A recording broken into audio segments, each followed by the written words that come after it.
Sir good afternoon sir. Welcome to our channel sir. నమస్తే అండి. Sir చూస్తూ ఉంటుంటే జగన్మోహన్ రెడ్డి గారు కొత్త స్ట్రాటజీతో బయటకు వద్దామని ప్లాన్లో ఉన్నట్టు ఉంది తెలుస్తా ఉంది సార్. ఆ స్ట్రాటజీస్ మొత్తం కూడా ఒక టీమ్ ప్లాన్ చేస్తుందంటారా, లేకపోతే ఆయన ఓన్గా ప్లాన్ చేస్తుందా? అసలు ఈ స్ట్రాటజీ ఎట్లా ఉండబోతుంది సార్? అంటే జగన్మోహన్ రెడ్డి గారు ఎప్పుడు కూడా నూతనంగా ఆలోచిస్తుంటారు. ఆయనకున్న వయసు రీత్యా కావచ్చు, ఆయనకున్న యాటిట్యూడ్ రీత్యా కావచ్చు, కొత్తదనాన్ని ఎప్పుడు కోరుకుంటారు. రాజకీయాల్లో ఇతరులకు ఆయనకు ఆ వ్యత్యాసం ఉంది. ఒక రకంగా ఆయన మీకు గుర్తుంటే మహేష్ బాబు పోకిరి సినిమాని బాగా అభినందించాడు జగన్మోహన్ రెడ్డి గారికి ఒక సందర్భంలో కలిస్తే అని అన్నారు. అంటే అది నచ్చితేనే అరుస్తారు. అంటే పోకిరిలో ఉన్నదంటే లాజిక్ ఒకటి మనం అనుకున్నది చేయడం, ధైర్యంగా చేయడం, తెగించి చేయడం. కాదు పోకిరి సినిమాని నచ్చిందని చెప్పాడు జగన్మోహన్ రెడ్డి గారు. ఒకసారి కలిస్తే భరత్ అనేది జగన్మోహన్ రెడ్డి స్టైల్ ఇట్లా ఉంటుందని ఆయన తీశాడు. కానీ జగన్మోహన్ రెడ్డి గారికి బాగా నచ్చింది పోకిరి సినిమా. నా దృష్టిలో కూడా పొలిటికల్లో జగన్మోహన్ రెడ్డి గారు ఒక రకమైన పోకిరి హీరోయిక్ టైప్. ఎందుకంటే జగన్మోహన్ రెడ్డి గారు కూడా అనుకున్నది చేయడం, ఎలాంటి రిస్క్ అయినా తీసుకోవడం. పోకిరిలో మహేష్ బాబు క్యారెక్టర్ అదే కదా, తను ఒకడుగా ఏమనుకుంటే అది చేస్తాడు, మంచి చెడ్లకి తానే బాధ్యత వహిస్తాడు, భయం ఉండదు, ధైర్యంగా చేసేయడమే. ఇట్లాంటిది పోకిరిలో యాటిట్యూడ్. జగన్మోహన్ రెడ్డి గారి రాజకీయాల్లో కూడా ఆ తరహానే, తాను అనుకున్నది చేయడం, ధైర్యంగా చేయడం, మొత్తం రిస్క్ తాను తీసుకోవడం. జనరల్గా రాజకీయాలు ఎలా ఉంటాయంటే పెద్ద పెద్ద నాయకులు రిస్క్ వచ్చినప్పుడు అందరికి కలిపేస్తాడు, ఇదంతా కమిటీ నిర్ణయం అంటారు. సక్సెస్ అయినప్పుడు మొత్తం ఖాతాలో తన ఖాతా వేసుకుంటాడు, ఇదంతా నాయకుడు ఖాతా అంటారు. జగన్మోహన్ రెడ్డి గారు సక్సెస్ అయినా ఫెయిల్ అయినా నా ఖాతా వేసుకునేద్దాం అనే టైపు జగన్మోహన్ రెడ్డి. అది మంచి లీడర్షిప్ లక్షణం. జగన్మోహన్ రెడ్డి గారు పార్టీని ప్రారంభించినప్పటి నుంచి అంత ఎదురుతే అన్ని స్ట్రాటజీసే, ఎప్పటికప్పుడు మార్చుకుంటూ ఉండడం, తను అనుకున్నది చేసుకుంటూ పోవడం, మొండిగా పోవడం, అందరికి భిన్నంగా చేయడం. మనం భారత రాజకీయాల్లో ఎప్పుడన్నా ఈ పదం విన్నా, మేము సింహం సింగలు, ఓడినా గెలిచినా ఒంటరిగా పోతాం, మేము ఒకటే పార్టీ ఉంటాం. ఇట్లాంటి ఏ పార్టీ నుంచి మనం అవసరాన్ని బట్టి పొత్తులు పెట్టుకుంటారు. పెద్దలు దేశంలో అతిపెద్ద పార్టీ అయిన బీజేపీ, కాంగ్రెస్లో కూడా పొత్తులు పెట్టుకుంటాయి. కానీ ఇది సింగిల్ ఇండివిజువల్ జగన్మోహన్ రెడ్డి, నేను ఇండివిజువల్గానే వెళ్తాను. ఎందుకంటే ప్రతి గ్రామంలో ప్రతి నియోజకవర్గం నా జెండా మోసే ఒక కార్యకర్త ఉన్నాడు కాబట్టి, ఒక ఓటు వచ్చినా 100 ఓట్లు వచ్చినా అతనే ఉండాలి, అలా నిలబడాలి నన్ను నమ్ముకున్న వ్యక్తి. ఇది ఒక స్టైల్. మీకు గుర్తుంటే 2014 ఎన్నికల్లో ఓడిపోయిన తర్వాత జగన్మోహన్ రెడ్డి గారు మిగతా నాయకులు భిన్నంగా స్పందించారు. వాళ్ళు కొట్టారు, మేము తీసుకున్నాం, మళ్ళీ మాకు అవకాశం వస్తే అంతకన్నా బలంగా కొడతాము అన్నారు. అంటే కొట్టడం అంటే కొట్టడం కాదు. ఆ రకంగా జగన్మోహన్ రెడ్డి గారు మిగతా రాజకీయాలకు భిన్నమైన నేపథ్యం కలిగిన వ్యక్తి. సీన్ కట్ చేస్తే జగన్మోహన్ రెడ్డి గారు మొన్న జరిగిన ఎన్నికల్లో జరిగిన ఓటమి 2 రకాల తీవ్రమైనటువంటి సంక్షోభంలోకి వెళ్ళిపోవాల్సిన పార్టీ వైసీపీ. 2 కారణాలు. ఒక కారణం ఏంటంటే భారీ ఓటమి, దాదాపు ప్రతిపక్ష టెక్నికల్గా అసెంబ్లీలో ప్రతిపక్ష హోదా కూడా లభించినటువంటి 11 సీట్లు పరిమితమైన పార్టీ. పైపెచ్చు గెలుస్తామని ఆశించి ఓడిపోయిన పార్టీ, భారీ మెజారిటీతో గెలిచి భారీ ఓటమి చెందిన పార్టీ. రెండో వైపు ఆ పార్టీకి హార్డ్ కోర్గా ఉన్నటువంటి తరగతి ప్రజలు, కార్యకర్తల్లో తీవ్ర వ్యతిరేకత. ఒకనొక దశలో చాలా చోట్ల మా ఎమ్మెల్యే ఓడిపోవాలి, జగన్మోహన్ రెడ్డి గారు గెలవాలి, ఒక పులివెందులు తప్ప అందరూ అట్లా అనుకున్నారా అని చర్చ నడిచింది. అంటే అంత వ్యతిరేకత, లీడర్కి క్యాడర్కి మధ్య గ్యాప్. ఇట్లాంటి ఓటమి చెందిన వ్యక్తి కోలుకోవడమే పెద్ద సమస్య. రెండోది, కోలుకోవడానికి చాలా లాంగ్ టైం పడుతుంది. ఒకనొక మీడియా అధిపతి చెప్పాడు, కేసీఆర్ గారు కోలుకోవడానికి సంవత్సరం పట్టింది, చంద్రబాబు నాయుడు గారు కోలుకోవడానికి 2 ఏళ్ళు పట్టింది, జగన్మోహన్ రెడ్డి గారికి 6 నెలలకే కోలుకొని మళ్ళీ మేము అధికారంలోకి వస్తామని ఛాలెంజ్ చేస్తున్నాడు అని.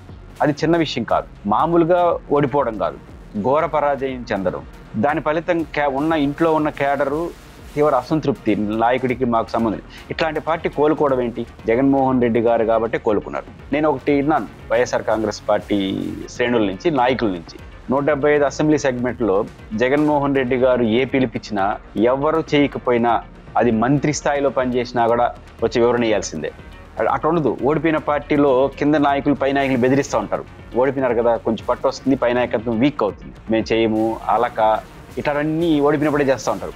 కానీ వైఎస్ఆర్ కాంగ్రెస్ పార్టీలో ఎక్కడైనా అలకలు కానీ వచ్చాయి. ఇష్టం లేని కొంతమంది వెళ్ళిపోయినారు. అంటే ఇష్టం లేక, పార్టీలో ఇష్టం లేక కాదు, ఆల్రెడీ పక్క పార్టీలో వచ్చినటువంటి అవకాశాలు అందిపుచ్చుకుని వెళ్ళారు తప్ప వాళ్ళు ఏమి ముందస్తు ప్లాన్తో కూడా కాదు. అంటే వలసలు కూడా లేవు. నిజానికి జగన్మోహన్ రెడ్డి గారి ఓటమి, కేడర్లో అసంతృప్తి, భారీ ఎత్తున వలసలు ఉండాల్సిందే. అలాంటిది వలసలే లేవు. పైపెచ్చిన పార్టీ మీద కమాండింగ్ అధికారంలో ఉన్నప్పుడు ఎట్టున్నాడో ఇప్పుడు అట్లా ఉన్నాడు.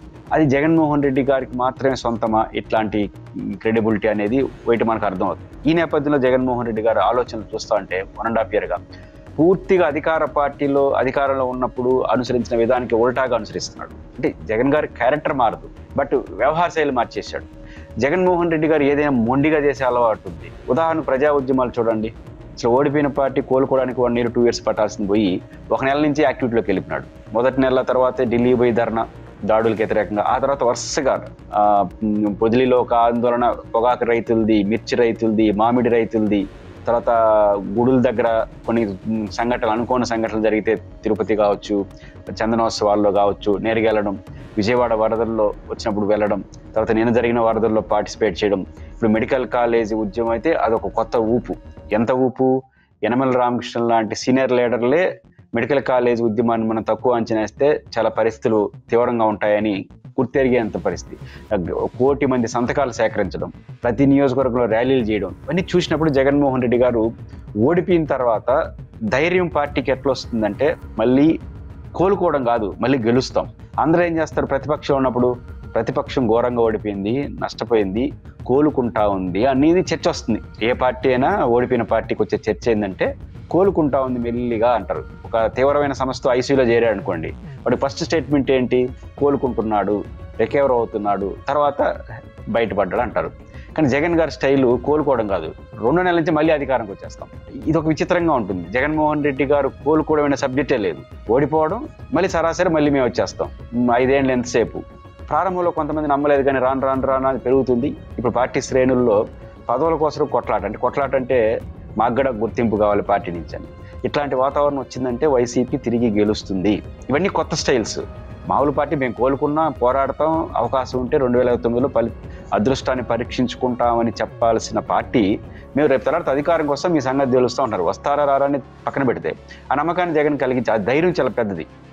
ఘోరంగా ఓడిపోయిన పార్టీ మేము గెలుస్తాం మళ్ళీ అని చెప్పడం అనేది చిన్న విషయం కాదు. దీనికి నైతిక బలం ఎవరు ఇస్తున్నారు? చంద్రబాబు గారు, లోకేష్ గారు అప్పుడప్పుడు మళ్ళీ జగన్ వస్తే పరిస్థితి ఏంటి అని వాళ్ళు కూడా అంటున్నారు. ఒకానొక పత్రిక మళ్ళీ జగన్ వస్తే మా పరిస్థితి ఏంటని తెలుగుదేశం శ్రేణులు భయపడుతున్నారు అని మాట్లాడుతున్నారు. దీంతో జగన్ గారి యొక్క క్రెడిబిలిటీ మరింత పెరిగింది. ఆయన యాక్టివిటీ కూడా చూడండి. మెడికల్ కాలేజ్ ఉద్యమం ఉంది, ఎంత పెద్ద కార్యక్రమం. మెడికల్ కాలేజ్ ఉద్యమంలో ప్రతి ఇంటికి వెళ్ళి నేను ఒక చోట సంతకం పెట్టాను. అది జెన్యూన్ ఇష్యూ కాబట్టి పెట్టినప్పుడు అక్కడ వైసీపీ కార్యకర్తలు వివరించే తీరు, అక్కడ ప్రజలు రిసీవ్ చేసుకునే పద్ధతి చూస్తున్నప్పుడు ప్రతి కార్యకర్తని చాలా ఎఫెక్టివ్గా కిందకి దింపే ప్రయత్నం చేశాడు. ఎంటబడ్డాడు. మామూలుగా కింద వాళ్ళు పైన ఎంటబడాలి, ఈయన ఎంటబడుతున్నాడు. అంటే యాక్టివిటీ సీరియస్గా చేస్తే కసి పెరుగుతుంది, మళ్ళీ గెలుస్తాం నమ్మకం కలుగుతుంది, పార్టీ యాక్టివేట్ అయిపోతుంది అనే ధోరణికి వెళ్ళిపోయినాడు. నిజానికి వైఎస్ఆర్ కాంగ్రెస్ పార్టీ తెలుగుదేశం లాగా, కాంగ్రెస్ లాగా, కమ్యూనిస్ట్ పార్టీ లాగా ప్రొఫెషనల్ చట్టం లేదు. ఒక మాస్ పార్టీ. అసలు మాస్ పార్టీని క్లాస్ పార్టీ చేసేసాడు. గ్రాస్ రూట్ లెవెల్లో యాక్టివిటీ పెరుగుతూ ఉంది. ఇప్పుడు 1 కోటి సంతకాలు, తర్వాత నియోజకవర్గాల ధర్నాలు, తర్వాత మెడికల్ కాలేజ్, చెలో మెడికల్ కాలేజ్, ఎన్ని పిలుపులు, ఎన్ని వేల మంది పాల్గొన్నారు. అందువల్ల యనమల రామకృష్ణ కూడా మెడికల్ ఉద్యమాన్ని చాలా సీరియస్గా తీసుకోవాలని చెప్పాడు. దీన్ని అటు ఇటు తేల్చాలని పడుతున్నాడు. అదేవిధంగా రైతుల సమస్య మీద, మామిడి రైతులు కావచ్చు, జగన్మోహన్ రెడ్డి గారు వస్తే ప్రభుత్వం స్పందిస్తుంది అనే వరకు తీసుకొచ్చాడు. పైపించి ఒత్తిళ్లు ఇన్ని ఉన్నా కూడా జగన్మోహన్ రెడ్డి గారు ఈ కాలంలో అరెస్టులు, ధర్నాలు, ఎన్ని అరెస్టులు జరిగితే ఉదాహరణకు సీనియర్ నాయకులందరినీ అరెస్ట్ చేశారు. కొంతమంది భాస్కర్ రెడ్డి గారిని, మిథున్ రెడ్డి గారిని, ఆఫీసర్స్ గారిని అరెస్ట్ చేశారు కదా. అరెస్ట్ చేసిన ప్రతి సమయంలో కొత్త కార్యక్రమం పిలుపుతాడు. మామూలుగా అరెస్ట్ చేసి దాని చుట్టూ పార్టీ తిరగాలి. దాని పార్టీకి అది చట్టం లీగల్ పొజిషన్ వస్తుంది, యాక్టివిటీలోకి వెళ్ళిపోతున్నాడు. ఇలా జగన్మోహన్ రెడ్డి గారు ప్రతి రెండోది బాగా గమనిస్తున్నట్టు నాకు అనిపిస్తుంది.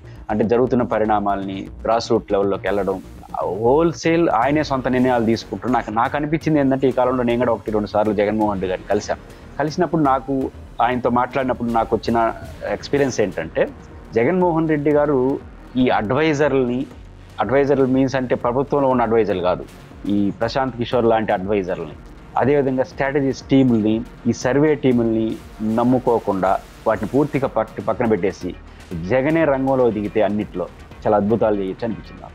ఇప్పుడు మెడికల్ కాలేజ్ ఇవన్నీ ఏ స్ట్రాటజీ కూడా రూపొందించారు? పార్టీ యంత్రాంగం కూర్చున్నారు, ఆయనకున్న ఆలోచనలు ముందు పెట్టాడు, పటపట వెళ్ళిపోతున్నారు.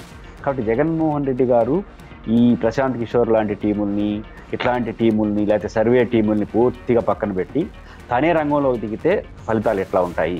పార్టీ క్యాడర్ కూడా అదే కోరుకుంటా ఉంది. కాబట్టి ఈ జగన్మోహన్ రెడ్డి గారు మారిపోయి, ఎందుకంటే జగన్మోహన్ రెడ్డి కూడా స్ట్రాటజీస్ టీములు కూర్చో వాళ్ళకి ఏదో వాళ్ళు చెప్తే నింటాడు, ఈయన ప్లాన్ రూపొందిస్తాడు. ఇప్పుడు ఈ మెడికల్ ఉద్యమం కానీ, తర్వాత ఇంకోటి కానీ ఏదైనా సరే చెప్తే ఇమీడియట్గా చేస్తున్నాడు. జగన్మోహన్ రెడ్డి గారిలో ఉన్న ఒక పాజిటివ్ నేచర్ ఏంటంటే, ఆయనకి అర్థమయ్యే రీతిలో చెప్పగలిగితే ఇమీడియట్గా ఇంప్లిమెంటేషన్లోకి వెళ్ళిపోతాడు. అది చాలా గొప్ప విషయం. ఎందుకంటే పెద్ద నాయకులు ఎవరు కూడా కింద వాళ్ళు చెప్తే వినరు. ఈయన ఇన్నాడంటే ఈయన ఇంప్లిమెంటేషన్కి వెళ్ళిపోతున్నాడు. అన్నిటికన్నా మించి పార్టీలో గట్స్ ఏం కనిపిస్తూ ఉందంటే, ఒక మంత్రి పేరు చెప్తే బాగుండదు, ఒకరిద్దరు మంత్రులే ఒక కార్యక్రమంలో పాల్గొనకపోతే, అంటే నియోజకవర్గాల్లో పాల్గొనితే వాళ్ళు ఇమీడియట్గా అమరావతికి వచ్చి సంజయ్ సింగ్ అని చెప్పినాడు. ఇచ్చిపోయారు వాళ్ళు. మామూలు మంత్రులు కూడా, పెద్ద మంత్రులు పేర్లు చెప్పడం బాగుండదు. అంటే ఇంకోటి అంటే ఎంత కమాండింగ్ ఉంటే వాళ్ళు వస్తారు.